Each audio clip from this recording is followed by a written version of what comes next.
Et les critiques se concentrent sur Claude Guéant, agent électoral, rabatteur de voix, l'homme des basses œuvres ou encore le ministre du Front National, comme l'a dit ce soir Arnaud Montebourg. C'est un feu nourri de la gauche sur le ministre de l'Intérieur. Mais sur le fond, immigration, délinquance, que proposent réellement droite et gauche? Débat entre deux spécialistes ce soir. Jean-Jacques Urvoas, bonsoir, bienvenue à vous, en charge de ces questions PS, et le maire UMP de Montfermeil, Xavier Lemoyne. Bonsoir. Est-ce que vous avez reconnu, monsieur Lemoyne, votre ministre de l'Intérieur au travers de ces qualificatifs? Non, pas du tout. Moi, la première fois que j'ai fait connaissance avec M. Claude Guéant, c'était en 2005, au moment des émeutes, et on a passé quelques nuits ensemble. En tout bien, tout honneur, je vous rassure tout de suite. Et je n'ai cessé depuis 2005 de le revoir régulièrement pour lui dire... Il a évolué depuis, d'ailleurs? Dans son discours, dans son mode de pensée. Il était dans l'ombre, maintenant il est ministre et il assume publiquement un certain nombre de responsabilités. Mais lorsqu'il était dans un rôle de conseiller, il avait les mêmes convictions et le même souci de prendre en compte la réalité de ce que vivent un certain nombre de villes ou de départements, qui n'est pas le lot commun de la Creuse ou d'un autre département éminemment respectable. Et je crois que c'est lui faire un mauvais procès que de vouloir être à la hauteur de ce que certaines parties de notre territoire vivent comme difficulté. Alors on va parler de ces difficultés d'abord sur la forme. Jean-Jacques Urvoas, est-ce que vous employez aussi ces termes pour qualifier M. Guéant? Est-ce que peut-être aussi vous êtes d'accord avec la une de Libé, souvenez-vous, il y a quelques jours, qui avait dit Guéant, la voix de Le Pen? Je crois que ça doit faire plaisir aux deux. Ça doit faire plaisir au Front National, qui ait le sentiment que le ministre reprend ses idées parce qu'ils disent qu'on finira toujours par privilégier l'original à la copie. Et je ne suis pas sûr que le ministre déteste cette image-là, parce que je crois qu'il est justement là pour faire en sorte que ceux qui sont tentés par Marine Le Pen puissent finir par voter par Nicolas Sarkozy. Donc je crois que ce n'est pas un rendre service ni à l'un ni l'autre que de le faire. Pour moi, Claude Guéant, c'est d'abord le ministre de l'échec. C'est-à-dire que c'est quelqu'un qui est prétendument au fait de ces questions, mais qui n'a aucune connaissance du monde réel, qui vit depuis des années dans les palais de la République, qui n'a jamais rencontré un électeur que par les notes de ses collaborateurs, et qui est en fait le ministre de l'immobilisme, qui supprime des postes de policiers et gendarmes, et qui continue à faire des moulinets avec un sabre en bois sans aucun résultat. Ce n'est pas Clémenceau qui veut. Le constat est... Je vous laisse la responsabilité de vos propos, mais... Vous avez dit tout à l'heure qu'il était dans l'ombre. Est-ce que le fait d'être passé comme ça dans l'ombre à la lumière, est-ce qu'il y a eu un passage sur le terrain qu'il n'a pas effectué ou il se rattrape peut-être Très honnêtement, le terrain, en ce qui concerne le problème de l'immigration et des banlieues, il a été très régulièrement au courant de cela et il est venu me voir un certain nombre de fois. Donc n'ayez crainte sur sa connaissance du terrain. Vous avez entendu dans le reportage qu'on vient de passer Jean-Pierre Raffarin, le courant humaniste de la droite, qui corrige. C'est lui qui le dit, qui corrige Claude Guéant sur l'immigration, en précisant qu'il ne faut pas faire des immigrés des adversaires. Vous êtes d'accord sur cela? Je suis tout à fait d'accord qu'il ne faut pas faire des émigrés des adversaires. Mais entre la droite populaire et la droite humaniste, eh bien moi je suis de la droite populaire au regard des enjeux que j'ai affrontés dans ma ville de Montfermeil, et je suis de la droite humaniste dans la manière dont j'essaye de les régler. Vous marcher sur ces deux jambes-là? C'est pas antagoniste. C'est pas antagoniste. Quand vous avez des situations extrêmement dures, à un moment donné, on n'est plus au pays de bisounours et il faut des mesures qui soient efficaces. Mais la manière dont vous les appliquez, vous pouvez parfaitement être humain. Je suis réputé pour avoir effectivement des prises de position et des actions, je dirais, assez tranchées, mais personne, je crois, peut me dire « vous l'avez fait de manière brutale ». Et donc je réconcilie droite populaire, droite humaniste. Et que ceux qui ont des vrais problèmes, qui n'ont pas beaucoup de problèmes plutôt, arrêtent d'essayer de donner des leçons à ceux qui se débattent au quotidien sur des situations qu'ils ne connaissent pas. Et c'est pour ça que je veux réconcilier les deux et non pas les opposer. C'est vous qui ne connaissez pas les situations, si j'ai bien compris, monsieur. Non, c'est un débat interne à la droite entre ceux qui voudraient diviser droite. C'est monsieur Raffarin? Éventuellement. Lui aussi, il est coincé dans les palais de la République, peut-être. Il est coincé, mais qui viennent chez nous. Non, monsieur Urvoas, je le connais assez peu, mais même si je ne partage pas ses propos concernant monsieur Claude Guéant, j'attends de juger sur pièce. Sur la sécurité, voilà. Jean-Jacques Urvoas, plus généralement, sur la sécurité, est-ce que les idées présentées par monsieur Rebsamen, qui est le monsieur sécurité de François Hollande, il y a différentes idées, est-ce qu'elles vous semblent suffisantes, justement, dans un pays qui n'est plus celui des bisounours, comme le rappelle Xavier Lemoyne? D'abord, j'ai le sentiment que la gauche, depuis qu'elle est dans l'opposition, s'est attachée à faire que les réponses que nous aurons à proposer à partir du mois de janvier soient à la hauteur des défis. Parce que malheureusement, la situation ne s'est pas améliorée.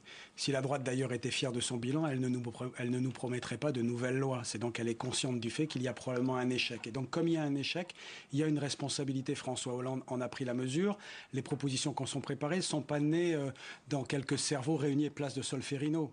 Nous avons réuni évidemment ceux qui sont les premiers experts, les maires. Évidemment, Ruud Solferino écoute les maires que vous êtes de terrain. J'ai suivi une discussion avec mes collègues pour savoir combien ils pestaient sur les plans sur la comète de Solferino, et heureusement que vous avez des maires de terrain, que je connais bien pareil. Vous êtes d'accord? Oui, non, attendez, on est obligé de se foutre sur la gueule, forcément. C'est vrai que depuis 5 ans, nous avons réuni les maires, les élus. On a fait d'ailleurs un forum à Créteil, il y a maintenant 1 an, pour voir ce que sont les propositions des experts du parti, c'est-à-dire justement les élus, parce qu'ils ont 2 qualités. Les élus, ils n'hésitent pas à innover parce qu'ils sont confrontés à une réalité auquel il faut bien apporter une réponse. Et puis surtout, ils sont souvent réélus, ce qui montre donc que les propositions qu'ils ont proposées ont l'assentiment de leurs concitoyens. Donc ce qui peut marcher quelque part peut peut-être être exporté, encore que... Juste un petit mot, pour dire que nous romprons avec cette vision nationale de la police. Les problèmes ne sont pas les mêmes partout. Il faut donc assumer de faire des priorités. Il y a un certain nombre de villes, de quartiers, dans lesquels nous mettrons des zones de sécurité prioritaires. Il y a des succès dans certaines villes de droit. Je l'espère pour les concitoyens. Je ne le revendique absolument pas. Nous avons beaucoup d'humilité sur ces questions. Ça marche. Sur toutes ces propositions annoncées par le Parti socialiste et par François Hollande, quelle est celle qui est la plus importante, la plus significative selon vous, sur la délinquance? À mes yeux, justement, revendiquer ce que nous appelons la gouvernance locale de la sécurité. Parce que les problèmes de 2007. Oui, mais les pouvoirs ne sont pas encore donnés. Moi, je pense que... locale, ça ne dit pas grand-chose à tout le monde. Justement, je pense qu'il faut bâtir un triangle, le maire, le procureur, le chef de police. Oui, mais pas égalité de droits et de devoirs. Non, parce que le maire... Ça, c'est la proposition choc du Parti socialiste. Oui, parce que ça veut dire que nous ne déploierons pas nos organisations de la même manière sur tout le territoire, parce que les problèmes ne sont pas identiques partout. Mais c'est avec ça que vous luttez, excusez-moi, je vous passe la parole tout de suite, que vous luttez contre les braqueurs à la Kalachnikov. Je présente ça de manière caricaturale, mais c'est le cas. Mais dans votre question, il y a la réponse.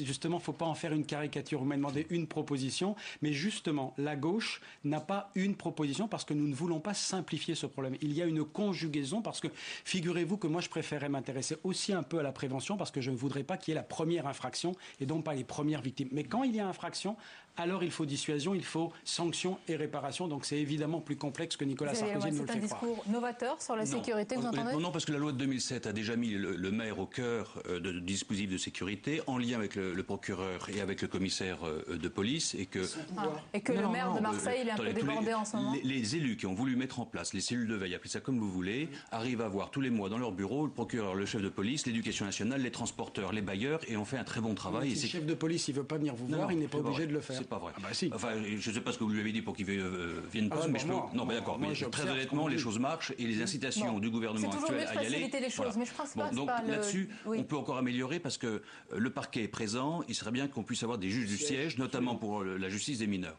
Là où il y a une difficulté, c'est la réponse que l'on a, la réponse, pas tellement policière, mais la réponse pénale vis-à-vis des mineurs pour éviter la récidive, etc. Là, il y a une vraie réflexion de fond à mener. Alors, c'est pas réformer l'ordonnance de 45 pour la réformer, mais là, on est un peu en décalage et en souffrance. Et puis, on est sur des créneaux d'âge qui se rajeunissent de plus en plus et sur lesquels on est très dépourvu. Mais vous êtes d'accord avec les propositions de votre parti?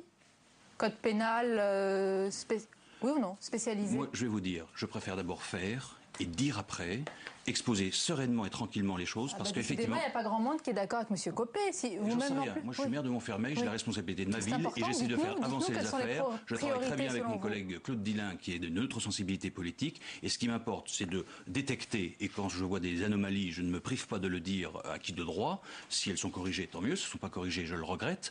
Mais je préfère privilégier sur la question de sécurité l'analyse tranquille des améliorations apportées, plutôt que de se lancer des trucs... Donc le code pénal, excusez-moi d'y revenir, spécial pour les mineurs, n'est pas une priorité pour vous aujourd'hui? On est sur une difficulté très grande sur les mineurs. La délinquance se rajeunit, la récidive augmente. Bon, on a un outil qui n'est pas très bien taillé actuellement, et donc il faut réussir. Alors, mais cette proposition-là, dites-moi. Qu'est-ce qu'il y a dans le code pénal? Qu'est-ce que ça veut dire qu'un code pénal? Un code pénal, c'est épais comme ça. Alors, tant que j'ai pas vu ce qu'il y a dans les pages du code pénal nouveau qu'on va me faire, je ne prononce pas. Il y a un problème sur les mineurs. Oui, je voudrais qu'on le traite, effectivement. Et je voudrais même que l'on regarde du côté du collège unique ce qui se passe, parce que là aussi le collège unique est source de délinquance. Je voudrais qu'on regarde également du côté de l'apprentissage à partir de l'âge de 14 ans, parce que c'est entre 14 et 16 qu'on perd les jeunes, et quand on arrive à 16 ans, c'est trop tard, ils ont pris de mauvaises habitudes et on a du mal à les sortir. Donc il y a des réflexions très en amont et qui sont bien... Vous remontez tout cela, votre parti, à la tête de votre parti? Je ne cesse. Pourquoi il ne vous écoute pas? J'en sais rien, je ne suis qu'un petit maire de banlieue. Ah ben pourtant, très au fait de tout Jean-Jacques Urvoas. Est-ce que vous dites aujourd'hui que la gauche n'a plus de complexe sur ce sujet?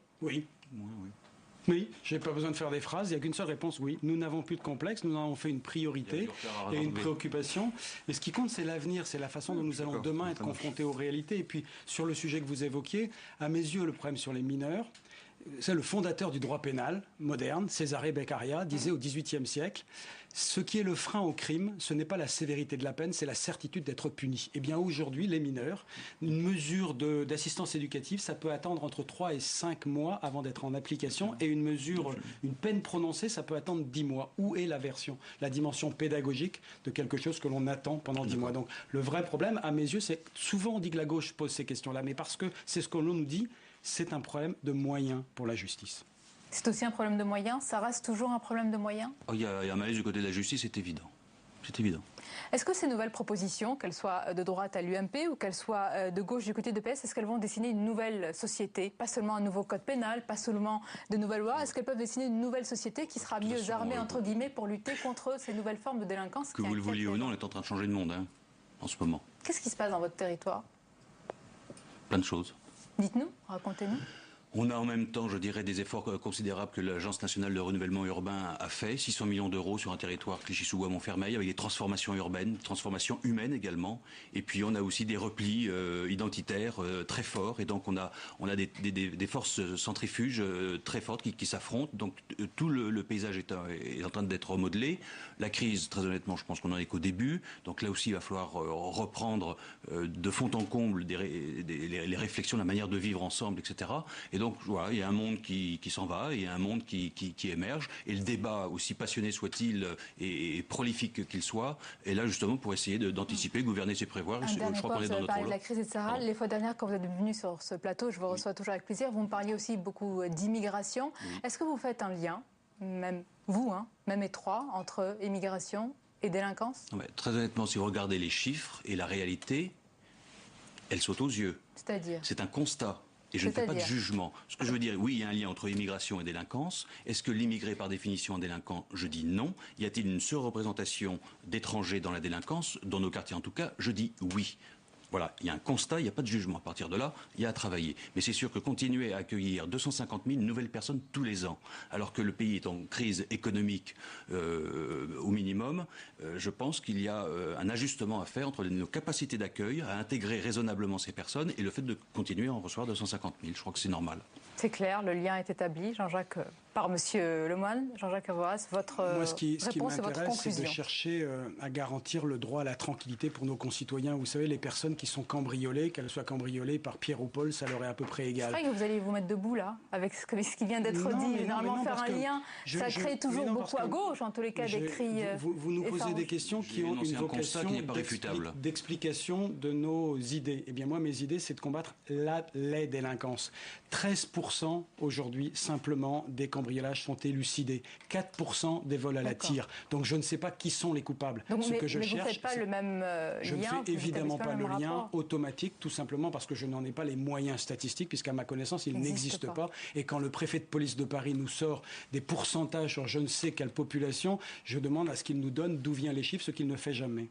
Merci, messieurs. La campagne est lancée. Merci d'être venus, nous avoir raconté ce qui se passe aussi chez vous. C'est important, les territoires pour Public Sénat. Merci, Jean-Jacques Urvoas, et je vous dis à très bientôt.